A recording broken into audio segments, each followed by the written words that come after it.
Это будет покруче чемпионата по боям без правил. На Всемирном форуме в Давосе все ожидают мощную схватку между Трампом и европейскими политиками. Они уже не выбирают выражений. За сутки Трампа в Европе назвали нетрадиционным президентом, королем абсурда и предателем союзников. И это только начало. Вопрос Украины в Давосе отложен, пока решат с Гренландией. Аннексия острова США может разрушить всю мировую систему безопасности. Европейские биржи падают после объявления о тарифах Трампа. Золото и серебро подорожали до рекордных в истории уровней. Оппозиция взломала иранское телевидение, показали речь наследного принца и призвали продолжать протесты. Как реагировали зрители? Железнодорожная катастрофа в Испании. Уже 39 жертв, больше 150 сотен ранены. Правительство называет аварию странной, пока ни на что не намекая. А теперь об этом подробно и по делу. Это один день. Не забудьте подписаться и поставить лайк этому видео.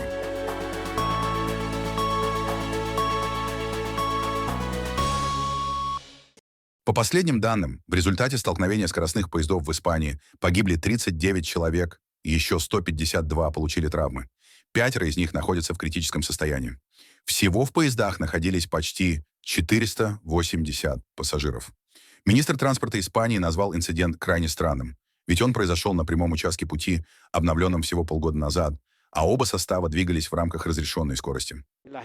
Эти кадры были очень шокирующими. Они, безусловно, потрясли меня. Я никогда раньше ничего подобного не видел. Столкновение было очень сильным, действительно очень сильным, и поэтому мы ощущаем последствия этого удара.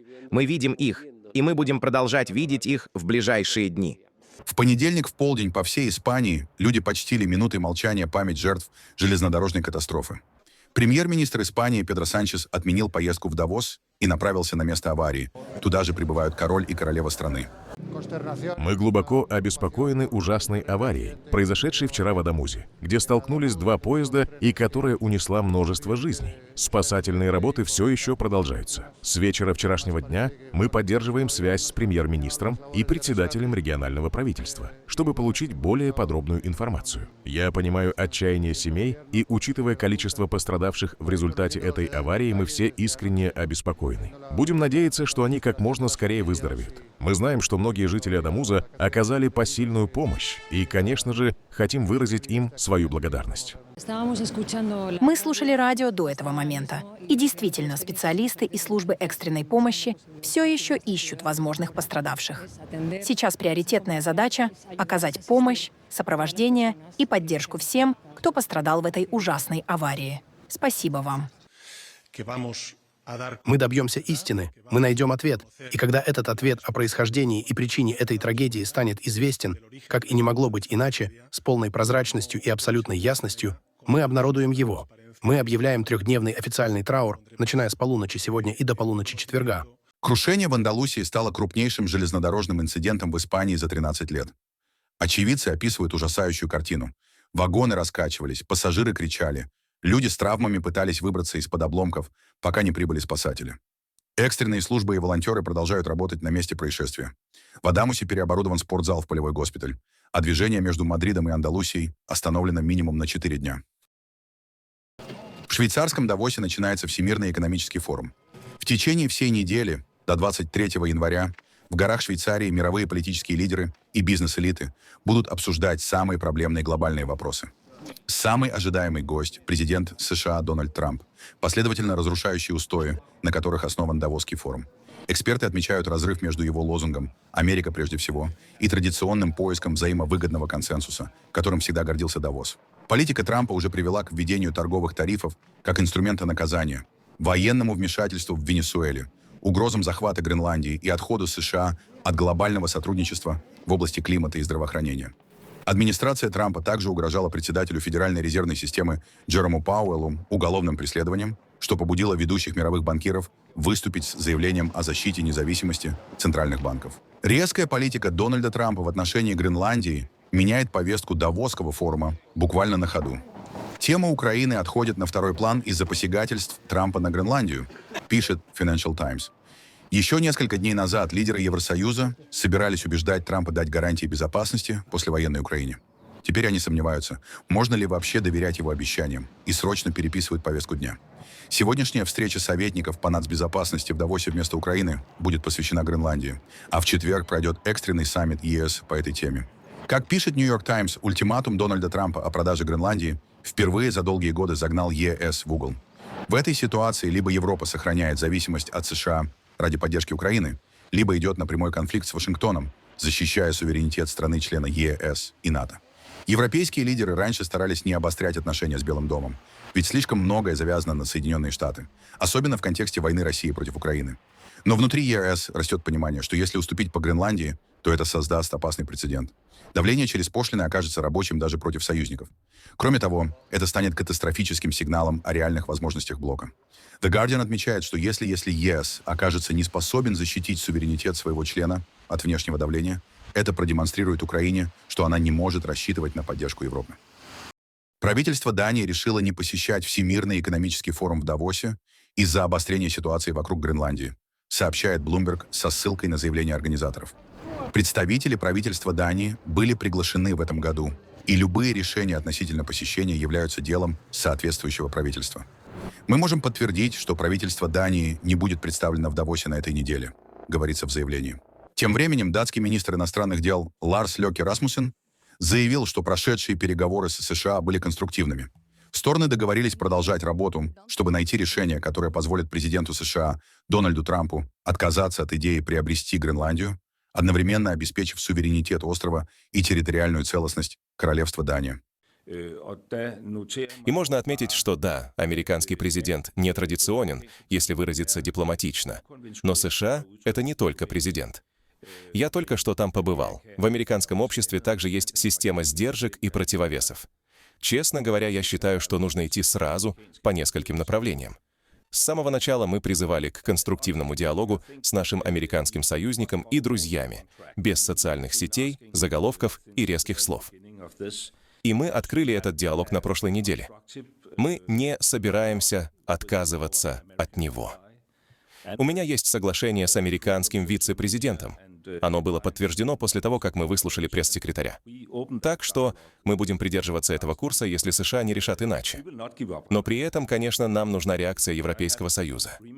Я не буду развивать этот вопрос на этой пресс-конференции. Идет тесная координация с нашими европейскими друзьями. А вот как комментирует происходящее правительство других европейских стран. Мы, конечно, продолжим обсуждать происходящее вокруг Гренландии. Абсурдность того, что американский президент использует пошлины в качестве угрозы, чтобы попытаться купить или захватить Гренландию. Это абсурд нового уровня, так сказать. Но мы продолжим говорить о том, как ЕС может укрепить свою конкурентоспособность. Наша судьба во многом в наших собственных руках, и поэтому Швеция и другие страны ЕС должны создать более прочную платформу для роста. Я понимаю, что есть опасения по поводу тарифов, но, я думаю, самая большая проблема здесь не в тарифах, а, естественно, в том, что Трамп собирается делать в отношении Гренландии. У нас сейчас действуют тарифы, которые были введены Трампом, когда он вступил в должность. Экономика, наша и мировая экономика, оказалась достаточно устойчивой, справившись лучше, чем ожидалось. Германия и Франция пришли к согласию. Мы не позволим себя шантажировать. Европа даст единый и четкий ответ. И сейчас мы готовим единые контрмеры с нашими европейскими партнерами. Мы готовим их на случай, если президент Трамп продолжит угрожать введением пошлин. На мой взгляд, это связано с тремя моментами. Во-первых, действующее таможенное соглашение с Соединенными Штатами, которое должно было быть принято Европейским парламентом на этой неделе, приостановлено. Во-вторых, у нас действуют европейские таможенные пошлины на импорт из США, действие которых приостановлено до 6 февраля. Они могут вступить в силу. И в-третьих, я хотел бы также подчеркнуть, что существует законодательно закрепленный европейский набор мер, которые мы можем использовать для противодействия экономическому шантажу с помощью очень чувствительных мер. И сейчас нам следует рассмотреть возможность использования этих мер. Премьер-министр Великобритании Кир Стармер жестко высказался по поводу тарифов, введенных Дональдом Трампом против европейских стран из-за позиции по Гренландии. Вы считаете, что Дональд Трамп действительно рассматривает возможность военных действий? Я на самом деле так не считаю. Я думаю, что эту ситуацию можно и нужно разрешить через спокойное обсуждение. Но при обязательном применении тех принципов и ценностей, о которых я говорил, в том числе о том, кто именно имеет право решать будущее Гренландии, и с четким пониманием того, что использование тарифов подобным образом является абсолютно неправильным. Союзы существуют долго потому, что они основаны на уважении и партнерстве, а не на давлении. Именно поэтому я сказал, что применение тарифов против союзников — это абсолютно неправильно. Это не способ решать разногласия внутри Альянса и неуместно использовать вопросы укрепления безопасности Гренландии как оправдание экономического давления. Любое решение о будущем статусе Гренландии принадлежит исключительно народу Гренландии и королевству Дания. Это фундаментальное право, и мы его поддерживаем. Торговая война не отвечает интересам никого, и моя задача — всегда действовать в национальных интересах Великобритании. Именно поэтому наша приверженность международному праву и союзническим отношениям основана на доверии. Это не абстракция и не идеология. Это практичный подход. Речь идет о стабильности, предсказуемости и справедливости. Великобритания и США — близкие союзники и партнеры. Эти отношения имеют огромное значение не только для нашей безопасности, но и для благополучия и стабильности, от которых зависят люди здесь. При президенте Трампе, как и при предыдущих президентах, мы намерены сохранять эти отношения крепкими, конструктивными и ориентированными на результат. Премьер-министр Норвегии Йонас Гар Стёре в понедельник заявил, что неоднократно информировал президента США Дональда Трампа о том, что Норвежский Нобелевский комитет, присуждающий Нобелевскую премию мира, является независимым органом и не находится под контролем правительства Норвегии. Заявление Стёре последовало после письма Трампа, в котором он возмущался, что не получил Нобелевскую премию мира. Учитывая, что ваша страна решила не присуждать мне Нобелевскую премию мира за то, что я остановил 8 войн и даже больше, я больше не чувствую обязательства думать исключительно о мире, хотя он всегда будет оставаться приоритетом, и теперь могу думать о том, что хорошо и правильно для Соединенных Штатов Америки. В этом письме Трамп также вновь требовал контроля над Гренландией и поставил под сомнение суверенитет Дании над островом, заявив, что Копенгаген якобы не способен защитить Гренландию от России или Китая. Вот ответ премьер-министра Норвегии. Ответ от Трампа поступил вскоре после отправки нашего сообщения. Решение поделиться этим сообщением с другими лидерами НАТО было принято им самим. Позиция Норвегии по Гренландии ясна. Гренландия является частью королевства Дания, и Норвегия полностью поддерживает королевство Дания в этом вопросе. Мы также поддерживаем то, что НАТО в ответственном порядке предпринимает шаги по укреплению безопасности и стабильности в Арктике. Что касается Нобелевской премии мира, я четко разъяснил, в том числе президенту Трампу, хорошо известный факт.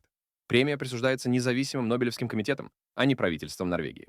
Федеральный канцлер Германии Фридрих Мерц заявил, что анонсированные Трампом тарифы против европейских стран ударят прежде всего по самим американцам. Именно им придется платить дороже за европейские товары. И добавил, что Трамп, мягко говоря, манипулирует и говорит неправду относительно военного присутствия в Гренландии. США сами на протяжении многих лет закрывали там свои базы и сокращали количество военного персонала. Сейчас ничто не мешает увеличить количество американских войск на острове в рамках НАТО. Эти пошлины никому не приносят пользы и вредят почти всем. Американские потребители уже начинают ощущать последствия этих пошлин. Экономика в США развивается не так хорошо, как это ожидало американское правительство год назад. По моему мнению, это связано и с политикой тарифов. Мы не хотим этой эскалации. Мы не хотим торгового конфликта с Соединенными Штатами Америки. На этой неделе у нас будет возможность обсудить это в Давосе на разных встречах. Я постараюсь также встретиться с президентом Трампом в среду. В четверг я долго с ним разговаривал по телефону. Мы просто хотим попытаться решить эту проблему совместно. Американское правительство знает, что мы тоже могли бы отреагировать с нашей стороны. Я не хочу этого делать. Но если потребуется, мы, конечно, защитим наши европейские интересы, в том числе национальные интересы Германии. Мы понимаем, что существует риск эскалации. Если мы сталкиваемся с такими пошлинами, которые считаем необоснованными, мы способны отреагировать. Именно об этом мы будем говорить в четверг в Брюсселе. Ранее в Гренландии было размещено более 30 тысяч американских солдат. Сейчас их меньше 200. Очевидно, что оценка угроз, которую дают сами США, не так драматична, как это сейчас преподносится. Хотя это не означает, что ситуация не может ухудшиться. Ситуация с безопасностью может стать сложнее. Поскольку это территория НАТО, у нас есть интерес защищать ее. Кстати, решение о разведывательной миссии в прошлые выходные, инициированной 8 странами, было согласовано в Совете НАТО в присутствии представителя США. Для американского правительства это не было неожиданностью. Миссия была анонсирована, согласована и выполнена в соответствии с планом. Это никогда не была военная операция. Это всегда была разведывательная миссия по поручению участвующих правительств. В этом году перед нами стоят большие возможности, но также важные решения. Дания и население Гренландии могут рассчитывать на нашу солидарность. На данный момент у Путина нет готовности сесть за стол переговоров и закончить войну. Именно это сейчас для меня главная угроза безопасности Европы. Не Гренландия, а Украина. Большое спасибо. Всем хорошего дня. Послы Европейского Союза провели экстренное заседание в Брюсселе и обсудили угрозы новых тарифов со стороны президента США Дональда Трампа, связанные с Гренландией. Крупные страны ЕС, включая Германию и Францию, осудили эти угрозы, назвав их шантажом. Франция предложила в ответ использовать ряд экономических мер, которые пока не применялись на практике. Согласно информации Financial Times, европейские столицы рассматривают возможность ввести пошлины на американские товары на сумму до 93 миллиардов евро, либо ограничить доступ американских компаний на рынки ЕС. Эти шаги готовятся для усиления переговорной позиции лидеров Европы на предстоящей встрече с Трампом на Всемирном экономическом форуме в Давосе. А вот как прокомментировали намерение Трампа аннексировать Гренландию более опытные в этом смысле товарищи? В целом, в последние дни очень много такой беспокойной информации поступает. Конечно же, мы самым пристальным образом наблюдаем за всем происходящим, анализируем это происходящее. Что касается наших планов в отношении Дании и Гренландии, я оставляю это без комментариев. Наверное, даже можно абстрагироваться от того, хорошо это или плохо, что соответствует параметрам международного права или не соответствует. Но существуют эксперты международные, которые считают, что, решив вопрос присоединения Гренландии, Трамп, безусловно, войдет в историю. Причем не только в историю Соединенных Штатов, но и в мировую историю. И еще раз повторяю, без обсуждения, хорошо это или плохо, с этими экспертами трудно не согласиться. Тем временем Владимир Путин провел срочное совещание Совета Безопасности. Как сообщается, оно было посвящено обстановке в мире в том числе. Добрый день, уважаемые коллеги. У нас сегодня два вопроса. Один касается текущих вопросов в сфере безопасности, а второй о нашем участии в строительстве многополярного мира и наших действиях в этой связи. Давайте вот с этого начнем и попросим Сергея Викторовича Лаврова представить свои соображения на этот счет. Прошу вас. В понедельник европейские фондовые рынки начали неделю с падения после новых угроз президента США Дональда Трампа ввести дополнительные тарифы против 8 европейских стран. Паноевропейский индекс Stoxx 600 потерял 1%, а французский CAC 40, немецкий DAX и лондонский FTSE 100 снизились на 1,4%, 1,2% и 0,5% соответственно. Он выступает против собственных союзников, против своих партнеров, чтобы либо купить, либо аннексировать страну, которая свободна, демократична и не управляется южноамериканским диктатором. Более того, речь идет о стране, имеющей тесную связь с партнером по ЕС — Данией. Ситуация совершенно иная, а основания для этих пошлин абсолютно не обоснованы. Моя личная оценка такова. Боюсь, что мы, вероятно, вступим в спираль пошлин, аналогичную той, что была между США и Китаем. У меня нет ощущения, что господин Трамп в Давосе готов отказаться от своих действий. Скорее всего, он будет реагировать на любые изменения позиции ЕС новыми пошлинами, и ситуация будет постепенно накаляться. Это будет трудная фаза, когда нам придется ставить под вопрос многое, в том числе существующие деловые отношения с США и способы их сохранения. Наша цель — существенно снизить уровень пошлин, но готовы ли к этому американские власти? На данный момент у меня большие сомнения. Это будет непросто. Трамп дал понять, что он хочет Гренландию. То, что он сейчас делает, не что иное, как шантаж, и на это у Европы может быть только один ответ.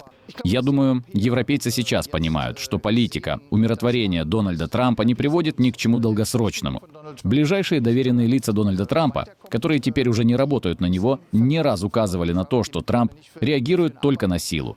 И именно это теперь Европа должна показать, если Трамп останется при своей позиции. Европе нужно стоять вместе, противостоять Дональду Трампу, и, если иначе не получится, действовать. И действовать самыми жесткими мерами. Похоже, Трамп иначе не понимает. Помимо всех прочих геополитических изменений, мы также наблюдаем перестройку партнерских отношений, в том числе, очевидно, между Соединенными Штатами и Европой. Я думаю, правильно, что мы сосредоточимся на собственных силах, что Европа не только объединится, как это, возможно, происходит сейчас с Меркосуром, но и разработает совместные программы для достижения большей независимости, поскольку партнерские отношения переосмысливаются. Конечно, я считаю, что есть более мягкие способы, чем такие подталкивания, но, вероятно, необходимо получить пинок под зад, чтобы осознать, что в будущем нам, возможно, придется действовать по-другому. Цены на золото и серебро обновили исторические максимумы на фоне обострения международной напряженности вокруг Гренландии. Инвесторы массово уходят в защитные активы после заявлений президента США Дональда Трампа о возможных новых торговых пошлинах против Европы. Стоимость золота на спотовом рынке выросла на 1,6% и составляет теперь $4670 за унцию, ранее установив абсолютный рекорд. Серебро подорожало сразу на 4,4%, до $93.85 за унцию, также обновив исторический максимум. Поводом для роста стала угроза Вашингтона ввести дополнительные тарифы в отношении европейских стран. Напомним, в субботу Дональд Трамп заявил, что США будут усиливать торговое давление на союзников до тех пор, пока им не будет разрешено приобрести Гренландию. Это резко обострило спор вокруг будущего датского арктического острова. В воскресенье послы стран Европейского Союза договорились активизировать дипломатические усилия, чтобы убедить США отказаться от тарифов. Одновременно Брюссель готовится к возможным ответным мерам в случае, если пошлины все же будут введены. Хакеры вмешались в спутниковую трансляцию государственных телеканалов Ирана и вывели в эфир обращение проживающего в изгнании принца Резы Пехлеви. По данным агентства Associated Press, взлом затронул несколько каналов государственного медиахолдинга IRIB, вещающих через спутник. В эфире демонстрировались видеозаписи с участием Пехлеви, а также графика с призывами к военнослужащим отказаться от применения силы против протестующих и присоединиться к народу. Полуофициальное агентство Фарс со ссылкой на заявление иранского телевидения сообщило, что сигнал в отдельных районах страны был временно прерван неизвестным источником, не уточняя содержание трансляции. Офис Резы Пехлеви подтвердил факт вмешательства в эфир. При этом представители принца не ответили на дополнительные вопросы журналистов. Правительство Сирии и курдские силы договорились о прекращении огня и полной интеграции сирийских демократических сил в национальную армию страны. Соглашение стало итогом двухдневного наступления Дамаска, в ходе которого правительственные войска взяли под контроль стратегические города, дамбы, аэродромы, а также нефтяные и газовые месторождения на северо-востоке Сирии. По условиям сделки сирийские демократические силы передают правительству 2 из 3 подконтрольных им провинций – Раку и Дейр-эз-Зор, сохраняя контроль лишь над Хасакой.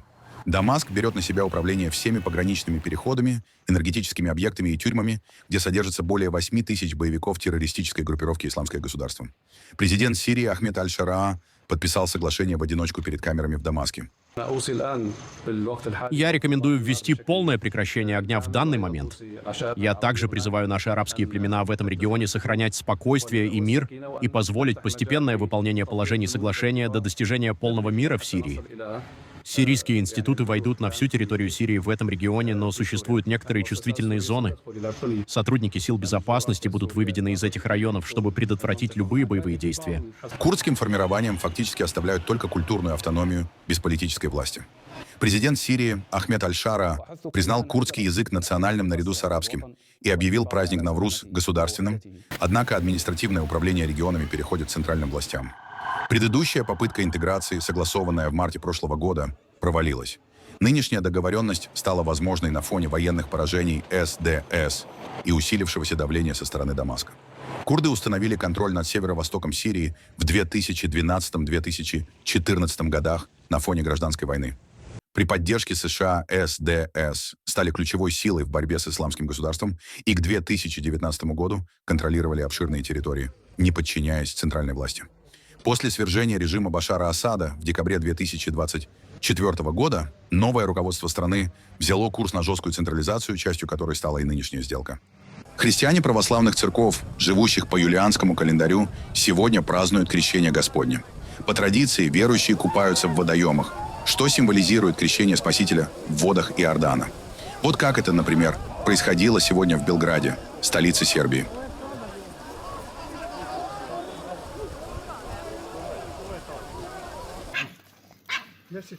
Занимающий кресло президента Беларуси Александр Лукашенко тоже не упустил возможности смыть грехи.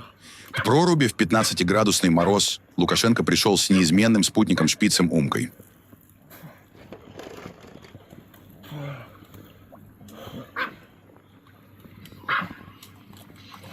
Пойдем.